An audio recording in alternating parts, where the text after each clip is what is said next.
Just in, Bitcoin has officially broken the 4-year cycle. That's right, Happy New Year, everyone. The cycle is broken. Uncharted territory for sure, but Bitcoin doesn't care. It's walking into 2026 like this, ready to rip out fiat's heart. I'll tell you why. The world is waking up to what Max Kaiser said back in 2015. Wall Street is fraud, America is fraud, the world is fraud, banks are fraud, central banks are fraud. We live in an era of fraud. It's all based on fraud, and they get a percentage of the fraud. That's the business model. To suggest that there is any moral or ethical aspect to anything that's going on now is to be completely naive about the fact that we live in an era dominated by financial terrorists, jihadis of banking. They're here to kill you and themselves. They don't care because they're trained at madrasas called Princeton, Harvard, and Yale. They believe in an ideology, not the Quran, but Adam Smith, that they completely misread and interpret as something to justify their blowing themselves up. And the cost of terrorism is cheap. 9/11 only cost $500,000. The ability to borrow money and take over a company by Warren Buffett is zero. He's borrowing money at zero. He's taking all those jobs away. He's creating economic destruction because he's in financial terrorism. And that's the era that we live in today. Why are we going to stop it? There's only one way to stop it. Raise interest rates right now. Make the cost of terrorism too high. Do it today. If you don't, you're a terrorist. Janet Yellen's a terrorist. Mario Draghi's a terrorist. The Central Bank of Japan is a terrorist. These are the real terrorists. Not the immigrants, not the people dying in the water. Yay.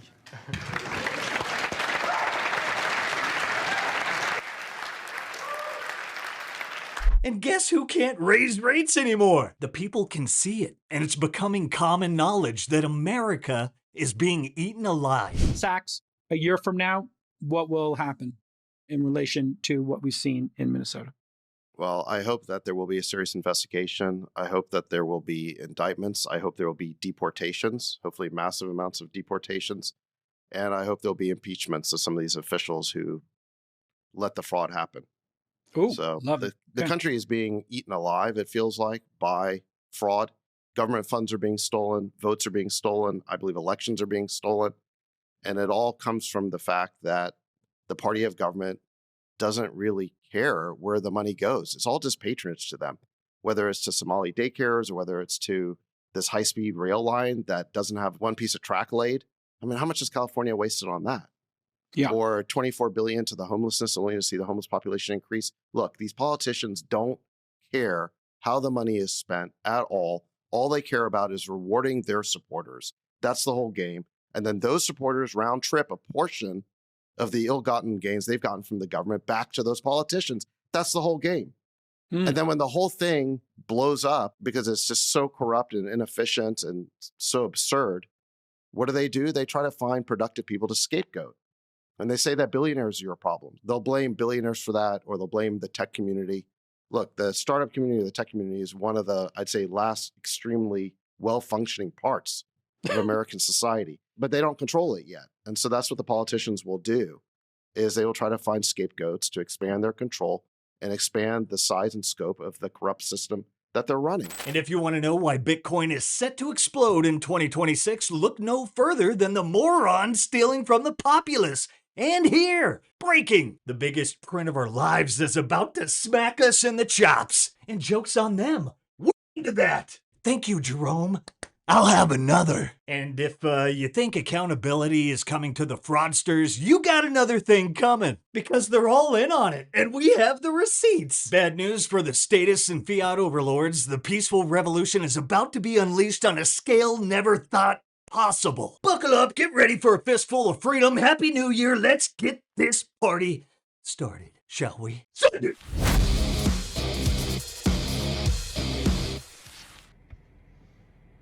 Has anybody else started to reach their breaking point or a boiling point? So this is starting to look like a country that I am no longer proud to have served. I've been working my entire adult life, and I have paid half or more than half back to the government in some way, shape, or form in taxes for the past 30 years. And if you don't believe me, look up everything that you have that is taxed. State income tax, federal income tax, property taxes, payroll taxes, Medicare taxes, Medicaid taxes, sales taxes. Everything is taxed. Everything. And we have a political apparatus where half of them say that if you don't keep us in power, we will steal from you so that we can import people that will. So shut up and go back to work. And another side of the aisle that is either in on it or is totally complete chicken shit and won't do anything about it and won't even try to actually represent the people that vote for them. Is anybody else getting to a point where we feel like we cannot vote our way out of this? Where does that leave us? Because nothing is going to happen about the fraud. Nothing. All of the fraud that Elon Musk and Doge exposed, the Republican Congress put it on the back burner and refused to vote on it. Turned around to the American voter that put them in power and extended one of these. It doesn't matter what we do. This situation is completely freaking unsustainable. Totally and completely unsustainable. It's a waste of time to vote, and it's a waste of energy to pay taxes so that we can give it to people that are going to steal from us. And then we can send it to other countries that hate us. And we can send it to people in the European Union that look down their nose at the American worker and say, good little bitch, go back to work.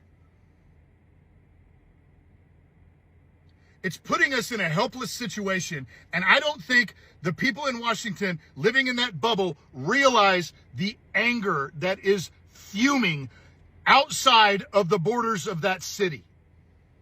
And I am not interested in watching another theatrical congressional hearing where a couple of ballsy Republicans bitch out a corrupt leftist and then nothing happens.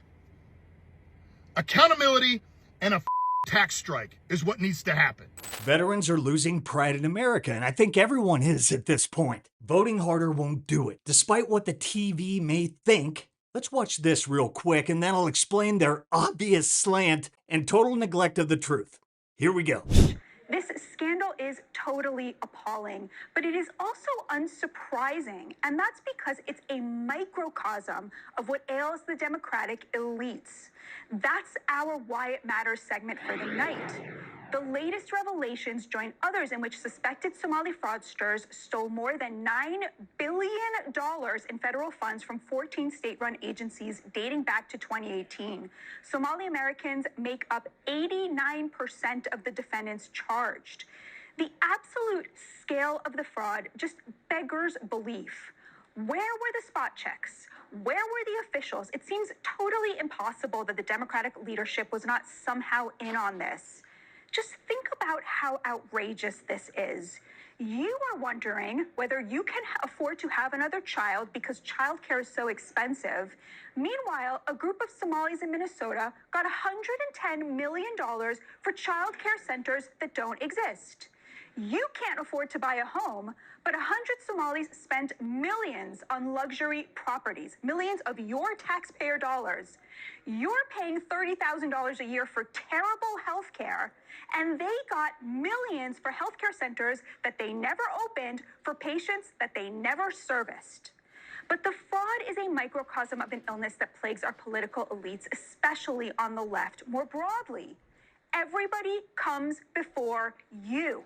For decades, the Democrats have pushed for mass migration, both legal and illegal, which drove down the wages of working-class Americans while making competition for housing, healthcare, and an education, the hallmarks of the American dream, even fiercer. And if you objected, if you had the audacity to ask why your children were being disinherited in your country, the Democratic elites called you racist. Leftist American elites developed an entire woke vocabulary as a smokescreen to mask the mass pillaging of the American working class. They smeared hardworking people who work 10 times harder than they do, by the way, and make a fraction as much. When those working class Americans objected to having their jobs sent overseas and those jobs that remained here degraded by a glut of cheap labor. Millionaires on cable news called you racist if you said, wait a minute, why don't my kids matter? That's why people are so angry about the Somali fraud case. It is the epitome of the fraud perpetrated on the American people through the collusion of the Democratic Party, the liberal media, and people willing to take advantage of the immense generosity of the American people and then spit in our faces. Okay, madame, pretty good, but you seem to be missing some major items. Get ready to spit out that coffee. Exhibit A. Senate Republicans request $5.6 billion budget for mass migrant resettlement in the USA for all costs, including welfare programs for migrants. I mean, come on, no lies detected here, but wait. There's more. Exhibit B. Tom Emmer is frantically posting about deporting Somalis despite the fact that he helped facilitate their entry and political rise to power. The GOP is complicit in this fraud with Democrats, no matter how hard they try to pretend otherwise. Oh, wait. Is it the golden age you're here for? Well, sorry for taking a crap in your fruity pebbles, but let's go ahead and just do a little check-in on the golden age real quick before Exhibit C. The Golden Age Review. Cost of living, all-time high. Housing, record unaffordability. Healthcare prices, record high. Food prices, all-time high. Government spending, all-time high. Do you see a trend? Government fraud, all-time high. No Epstein list, no arrests, no voter ID law, no jobs available. We bomb Nigeria, bomb Venezuela, threatening to bomb Iran again. Trump wins the Israel prize. Congrats on that. Epstein files redacted. YouTubers doing the FBI's job. $5 billion for refugee resettlement. It's an absolute shit show. And now let's go to Exhibit C. Here is a list of individuals who defrauded the American public, U.S. financial institutions, and taxpayer-funded systems out of billions and billions of dollars through bank fraud, securities fraud, Medicare fraud, insurance fraud, and foreign influence schemes. They collapsed banks, looted public insurance pools, exploited federal healthcare programs, corrupted political processes, and wiped out retirement savings. And they just so happen to share one thing in common. Donald Trump pardoned or commuted them. Let's go ahead and start with this guy, Rubashkin. In 2009, a federal jury convicted Rubashkin on 86 felony counts, including bank fraud, wire fraud, mail fraud, false statements to lenders, money laundering. And in December 2017, after Rubashkin had served just 8 years of his 27-year sentence, Donald Trump commuted the sentence in full, his first major act of presidential clemency. How about this guy, Michael Milken, the junk bond king? At his peak, Milken was reportedly earning over $500 million per year, becoming one of the highest paid individuals in financial history. In February 2020, Donald Trump issued a full presidential pardon, completely wiping Milken's criminal record. Trump cited Milken's charitable work and claimed his original prosecution reflected excesses of the 1980s financial crackdown. And this guy, Philip Esformas, I don't know how to say that last name, but the largest Medicare fraud in U.S. history. In 2019, Esformas was convicted by a federal jury on 20 felony counts, including healthcare fraud, conspiracy, paying and receiving illegal kickbacks, money laundering. The Department of Justice described the case as the largest Medicare fraud scheme ever prosecuted, totaling $1.3 billion. In December 2020, after serving just 4.5 years of his 20-year term, Donald Trump commuted his former sentence, leaving the conviction intact but freeing him from prison. The White House cited support from, quote, community leaders and legal advocates, emphasizing charitable contributions rather than the scope of the crimes. I actually have like 8 more examples, but let's just assume you're getting the idea and go look into it. See what other similarities you find. But we've been talking about the problems. Now let's talk about solutions, because this growing angst fueling the rising move for a tax revolt, maybe it's time to stop pardoning and commuting criminals, and maybe pardon the American people from government theft. I mean, real Americans are so fed up with this type of fraud by Somalis because we feel that there's no mechanism for you and I to stop it. We watched the Pentagon fail like 8 audits in a row, $300 billion to Ukraine and no receipts for that. 178 countries in this world are being given our tax dollars while you and I are struggling to pay our mortgages and put our kids through school. Then we go to the polls and we elect people because they say they will be more fiscally responsible with oversight and blah, blah, blah. And then they get to D.C. and they vote for this crazy pork anyway. And then they criticize the one guy that does what he said he was going to do in Rand Paul when he votes no on all these crazy things, even when they're Republican bills. And other Republicans call him the problem. And we all get this is all we get from these people. Sternly worded letters to this person and hearings and referrals. And these people are bleeding us dry. They're skating criminal charges for laundering the GDP of Somalia to al-Shabaab. So here's something Trump can do to break the system. And I'm proposing a really bold solution here that he can do with a stroke of a pen. And no judge or even Congress can stop him, as we found out from Joe Biden. Trump comes out tomorrow and preemptively pardons every American who's been a citizen and resident of the United States for more than 10 years for not paying their federal taxes in 2026. And he should do it with Mike Johnson and John Thune standing right next to him. He should turn around to them and say afterwards, your move, guys. I just cut your $3 trillion of your revenue. Might want to start making some of those cuts. Drop the mic, walk out. You want to see Congress get serious about cutting pork? That's what it's going to take.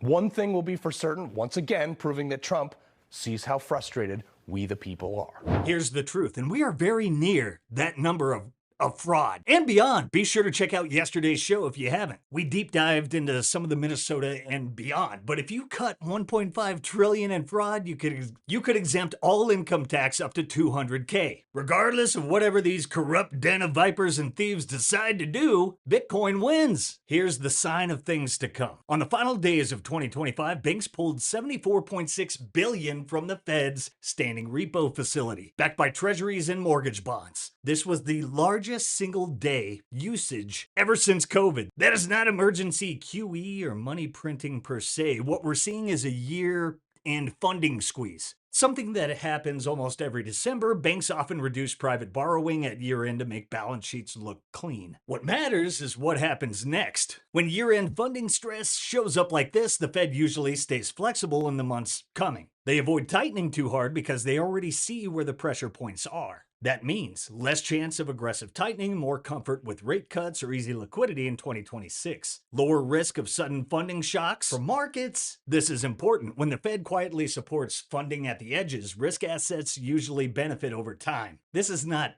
instant bullish news, but it reduces downside risk going into 2026, which is exactly what risk assets need before bigger moves start. The truth of the matter is this: either we separate money from state or get used to the vicious cycle. The degradation of human autonomy rises and freedom vanishes. The dollar is the enforcer of this caste system. I mean, do we really even know how much we pay in taxes? Is that what the founders intended? I don't think George Washington, Thomas Jefferson, or Andrew Jackson would have stood for any of this shit. My dad took to ChatGPT to try to ask it, what is the total summary of the percentage tax burden on full-time working Americans? Real world impact, how much of your money actually goes to taxes? Federal income tax on average is around 15%.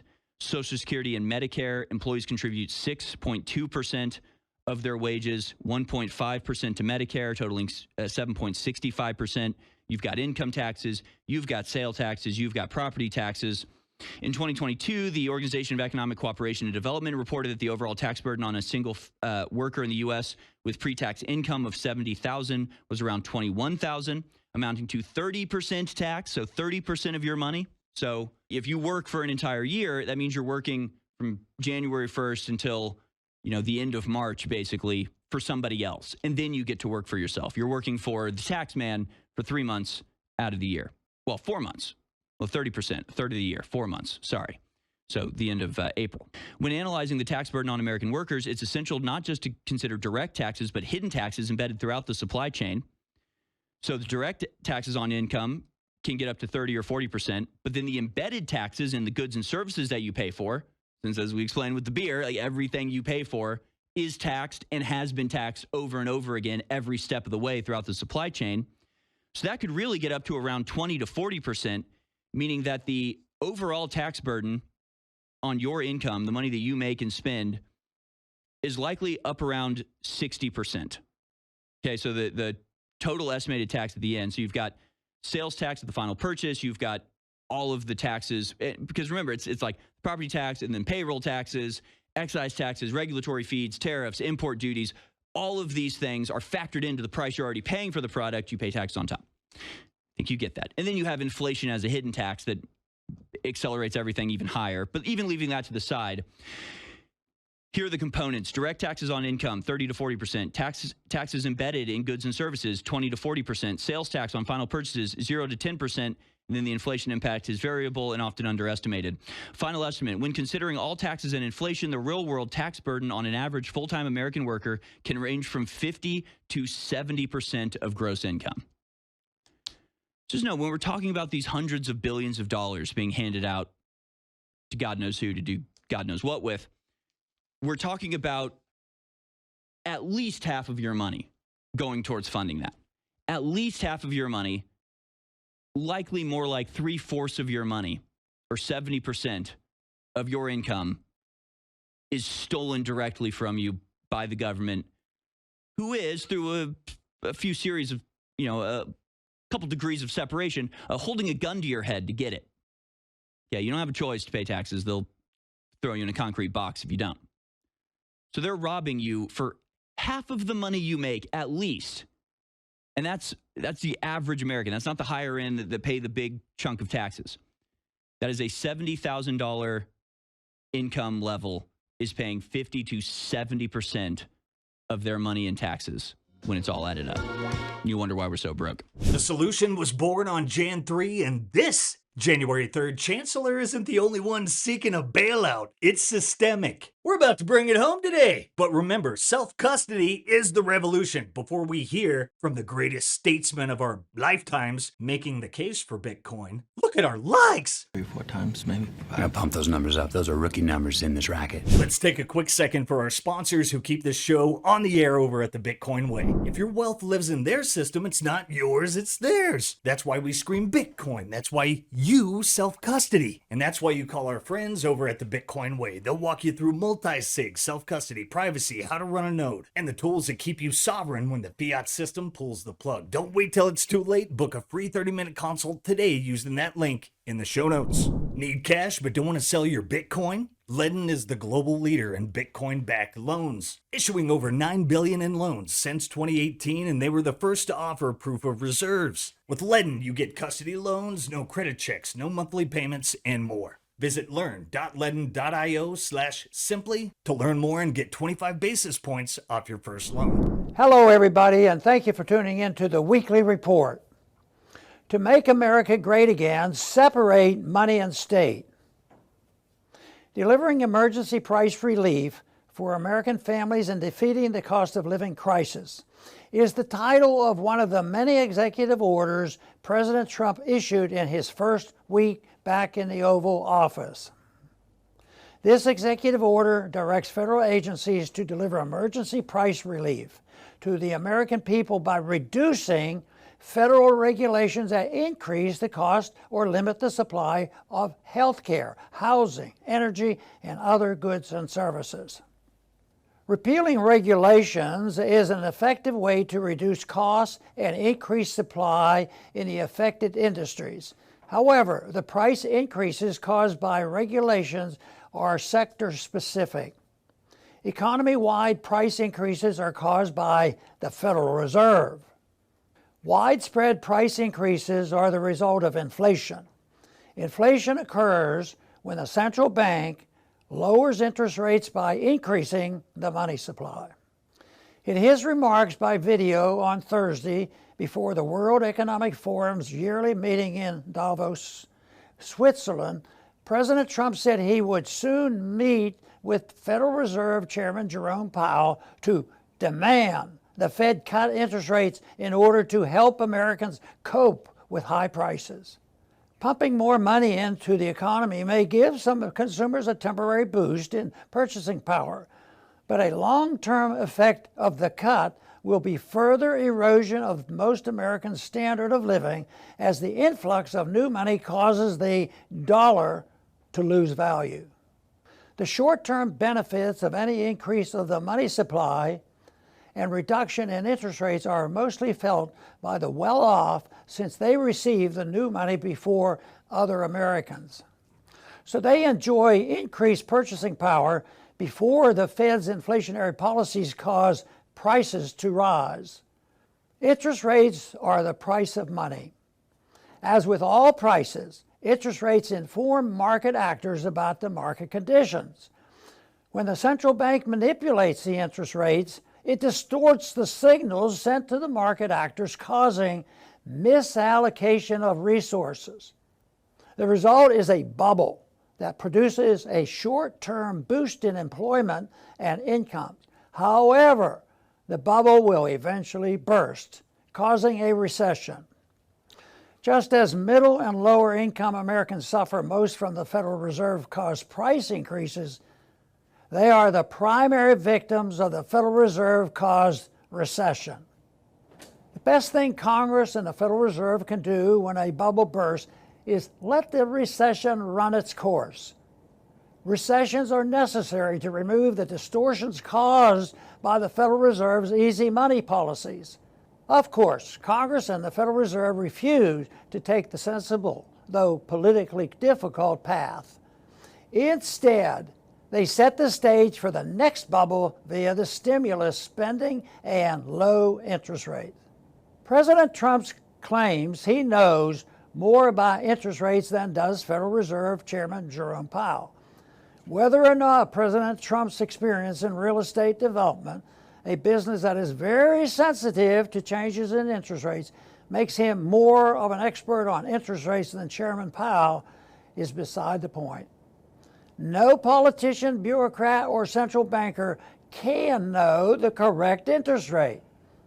The only way to know the correct rate is to allow individuals acting in a free market to set the interest rates. Despite his misunderstanding of monetary policy, President Trump deserves credit for publicly criticizing the Federal Reserve. President Trump should follow through on his critiques of the Fed by working with Congress to pass the Audit the Fed bill and legislation allowing people to use alternatives like precious metals and cryptocurrencies. Restoring a free market in money is key to fulfilling President Trump's inaugural pledge to bring about a new golden age. Thanks for listening. What's it gonna be? Which way, Western man? Hope you all enjoyed this one. Let us know what you think below. We stand with you at the turning of the tide. Don't forget to like, subscribe, and give us a pamp. Share the Sound Money Gospel, and may 2026 be the year where hope doesn't fail us and the peaceful revolution becomes undeniable. I love you guys. Have a great weekend. I'll catch you next time. Love you guys. Peace. If you prefer to go down with the ship, you.